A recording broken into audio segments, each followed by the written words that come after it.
Dawaa gisee godhatan dawaa kamiidhaa qaama namaarraan hin geenye godhachuuf barbaachisaadha. Fakkeenyaaf ammaan tana namoonni tokko warreen gartee haadha manaa gammachiifnaa jedhanii hiniina fudhatanii hiniina gartee walqunnamtii saalaa ittiin gartee uwwisuu takka kan meeshaan gartee jalaa laaffate akka jabaatuuf jedhanii warreen gartee hiniina fudhatanii hiniina kanaan daaraaf godhaniitu jira. Haakimman dhageeffadhaa jara keenya haakimman dhageeffadhaa waan doktoroonni jechuu jiru dhageeffadhaa irra hedduun dhukkuba gartee ammaan tana addunyaa tanarraa gartee namni ittiin dhumu jiru dhukkuba gartee onneeti. Dhukkuba onnee dhukkuba gartee dhiibbaa qaamaa dhiibbaa dhiigaa kiristooroolii faadhaan kan dhufu.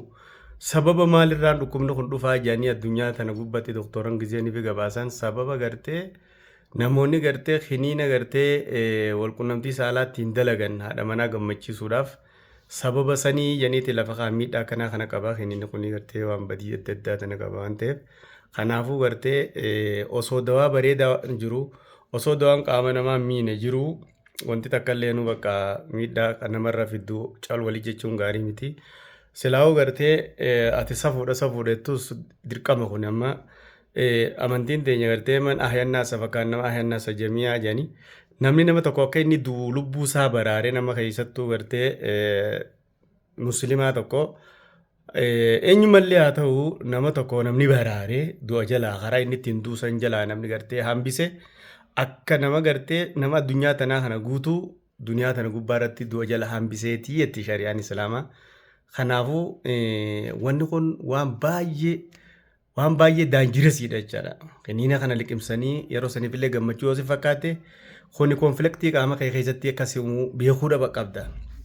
Kanaafuu isa kana dhiisaatii qoricha gartee keenya laafaa kan gartee nama miine mi'a irra takkumaan isinii himaa qumbii ni beektanii qumbii diimtuu bitadhaatii warri waan akkasiisan gartee rakkoo akkasii qabdan. Qumbii bitattaniiti qumbii tana daayitanii sirriitti daayitee hanguma xiqqaa tokko zeeta gartee zeetuun kana fuutee zeeta zeetuun kanaan fallaanuma mooqaa ittiin nyaattu kana wajjin ibiddarra qabaddee dhaabduma bira teessotan irratti danfista. Danfisi wal nyaachisi gisee inni sirriitti danfee irraa fuuteeti quba miila keetii aaba gudduu qeensa isaatii wajjin kabitaa mirgaa qofa. Hanga bugudduun qaamarraa dhalatee ittiin ol dheerate san hanga san qofa irra dibdee jechuun qeensa isaatii wajjin. Abugudduu gisee jenne beekamaadhaami kamiilaati gaa'ii kana hoggaa jenne abuguddumaa si olitti hin mul'ataami. Kaarkaatiin jennee kamiilaa san dibeti asii ol kanan naannoo kanarraa ol waan jiru kana guututti hidibda. Kabitaatis akkasuma dibatta.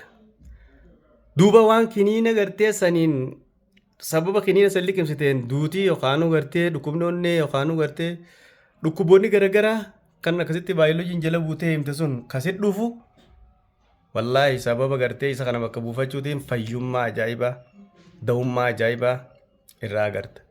Qumbiin dhukkuba jechaa tura qumbiin nama sangoomsitii jechaa turanii. Qumbii nama sangoomsitu qumbii nama hormoomsiti wanni gartee gubbaadhaan gizeenii fi godhatte akkasitti fedhii ta'e kaasaa osoo dawaa wajjin keessa godhatte qaama du'ellee biizinillaa ni deebisa jeetiin yaada godhaagaa waan kijiba walitti himutti hin jirru waan dhugaa walii himu jirraa kanaafuu itti fayyadama sawaaba rabbi irratti isaabbanna namni gartee histiin qaama keessa hin jirre rabbi dawaa si yaa godhu.